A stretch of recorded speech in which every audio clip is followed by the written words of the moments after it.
Good evening, everybody.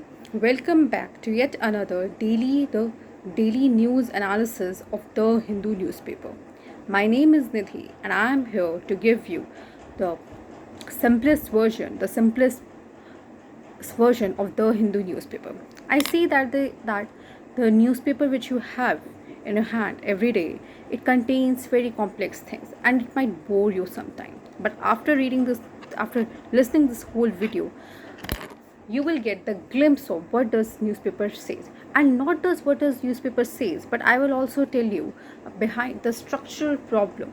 What See, every news headline carries a problem with it. It carries a problem. Every action that government is taking, or every mishappening which takes place, it has some problem. Now our main job is not to see that problem took what event took place, but rather our main job is to just see the problem, that why such thing happened, why such administrative action or basically ordered order passed by the government of India, or why such mishappening happened. The main job is that, see, when you understand the reason behind it, the, it becomes very easy to get the solution of it. And we are here to provide the solutions. We are not here to give the random opinion about any subject. Rather, we will give an informed opinion, and also we will also try to give the best balanced solution as well. So let's begin. So our first news headline basically talks about an environmental species called golden langur. Now, the golden langur is a species which is endemic to India, and it is basically found in the northeastern part of the northeastern states of our country. Now, recently, by the Wildlife Protection Act of 1972, the and the status of this endangered species has changed to critically endangered. Because why it is put in the critically endangered species, because endangered species are those species which are about to extinct, and it is critical. It means that it shows the importance that it is on the ridge of getting extinct. We have to save it as soon as possible, because every species plays a very important role in our environmental studies, in our environment, in balancing our biodiversity. That's why it's very very important to save it, to basically make a such kind of an environment for golden langur, so that we can save it and basically balance our biodiversity. Our second news headline is that India has India in year 2026 is going to chair BRICS summit. Now, what is this BRICS summit? The BRICS summit is basically, it is an intergovernmental international organization. It was formed in year 2008. The primary members of BRICS was Brazil, Russia, India, China. Later on, South Africa also joined this. Now, the presidency of this summit was basically rotational basis, and it happens in a line. Like, for example, in year one, BRICS had the presidency, then Russia, then India, then China, then South Africa. Now new more members are added into this. How many members? So BRICS has now, it has BRICS has become, it has increased its area now, and around 20 members are there. So who are the members? So BRICS has Brazil, Russia, India, China, South Africa, Iran, UAE, Saudi Arabia, Ethiopia, Egypt, and Indonesia as its new member. So now the presidency of BRICS is with India. So let's see how India is going to take this ahead. Our third news headline basically talks about Amarnath Yatra. Now, Amarnath Yatra is basically a holy yatra. Amarnath is a holy place for Indians, and now the yatra has started in Jammu and Kashmir. Now we know that whenever such kind of a gatherings or meetings happens, there's always a place, there's always a risk of insurgency, terrorism by the Pakistani and left-wing extremists there, right? We have seen that in the past also, that many times Pakistan sponsored terrorists attacked India. They tried to kill many Indians, innocent Indians, and they basically target the public places where the lot of peoples are there. Now it's there in the Jammu and Kashmir. That is why, in order to basically eliminate this problem, because you see, if any kind of terrorist activity takes place in the Amarnath Yatra, you see there are a lot of we will witness loss of huge amounts of people, huge number of people, right? It will lead to a human loss, economic loss, national reputation, and it will also create a trust deficit between government, armed forces, and citizens of a country. That's why the Jammu and Kashmir government has decided that they have launched a project known as Project Hawkway. Now, what does it mean? The Project Hawkway is basically a project to bring 360-degree surveillance at the Amarnath Yatra. We are the Jammu and Kashmir police, along with the collaboration with the armed forces, are going to give the surveillance throughout the Amarnath Yatra, so that any kind of a mishappening can be handled. Now, if I were the DSP, Deputy Secretary SP of Jammu and Kashmir, if I am interested with the duty to basically check the basically see the security of all the persons, of all the Amarnath Yatra people, I would make sure that I will give them, I will basically check all the security points. I will put persons at the security checkpoints. I will give also, I will also try to basically make a backup plan also, so that we can stop the mishappening. Moving towards a second news headline or third news headline of the day.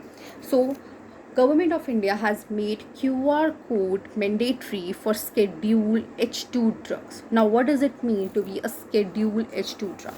Now, under the drug rules of 1945, it is newly introduced schedule to improve traceability of critical medicines through QR codes. You see, whenever you buy any medicine, it has many chemical formulas, right? Now, many times we do not know that by which chemical formula it made, what is the formula also, who made it, right? So, in order to get access to that, Government of India has ordered each and every pharmaceutical brand to basically, whenever you are giving any medicine, any new vaccine, you are going to put a barcode on the packaging, through which a user can scan it and get the access of the formula, who made it, scientist names, everything about that medicine. Now, under this medicine, how many medicines are there?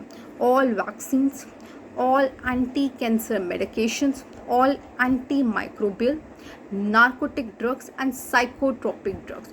All of this are under, they are mandatory to put QR code. Earlier, this was only for the top 200 pharmaceutical companies, but now it is for everyone. You see, if you have any wrong medicine, it is going to, it basically risks to your life, right? And if you do not know who made it, what is the formula, the risk becomes more higher. So that's why, in order to increase the transparency and traceability, government of India has ordered manufacturer that they must print or affix a QR code on the primary packaging system. Now, last topic which I really want to talk about is about the anemia. We know that anemia is a disease which is caused by the deficiency of iron, right? See, government of India has decided to basically change its, basically has started Anemia Mukt Bharat Abhiyan. Now, India is basically suffering from anemia. It is a public health challenge. According to National Family Health Survey, approximately 67.1% of children under 5, they are impacted by anemia. It means if I have 100 children aged from 0 to 5 years, 67% of them, they have the deficiency of iron. 5 deficiency of iron is a very serious cause of concern. You see, iron is the basically through which your blood is formed. When there is a lack of blood in your body cannot function properly. When your body cannot function properly, your mind cannot function properly. You will always remain sick. It is going to impact your health. Number one thing, it is going to impact the citizens' health. It is going to increase the mortality rate. It will put burden on the hospitals, administrations, doctors and nurses, because many people, they're getting sick frequently, right? It is going to put burden on them. It will put economic burden also. So that's why, in order to stop it, government of India has changed its approach to deal with anemia. If I give you statistics, children from 6 to 59 months, 67% of children, they are affected by anemia. Pregnant women, 52.2%. Women of reproductive age, it means 15 to 49 years, 52%. Girls, 59%, adolescent girls. Boys, 31%, and men, 25%. So you see, children and women, they are the risk, right? So that's why government of India has taken some few steps. Now, what are the steps taken by the government of India? The government of India, the major step which is taken by the government of India to deal with this problem is that government has changed its approach. Now government has changed its attitude. That has made it in the mission mode that they are going to defeat the anemia.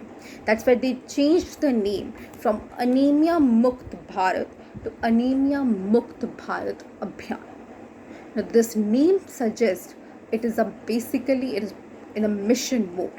Earlier, now it has taken 7 into 7 into 7 strategy. 7 into 7 into 7 strategy. What does it mean? That it means that under the scheme there are 7 beneficiaries, 7 top tiers, 7 top groups of people, group of person that government of India is going to target. Number 1, children, adolescent, pregnant women, lacting women, women of reproductive age, adolescents, and lower birth weight newborn babies. They are the risk. And now government has changed its interventions, that now they are going to change the dietary methods of the people, aware people about having nutritious food, basically deal with this thing.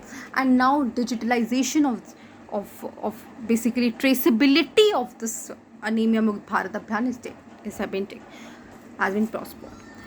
Also, I would suggest that government of India should basically promote those crops which has higher iron content, so that many people get the access of iron through their dietary. We can change the dietary methods of the people, and we can give them that iron through their, by changing their crops, by changing their eating patterns.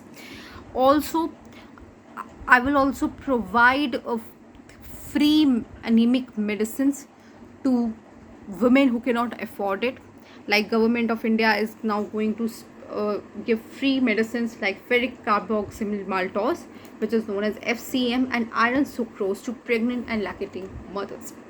In this way, we are going to deal with the situation.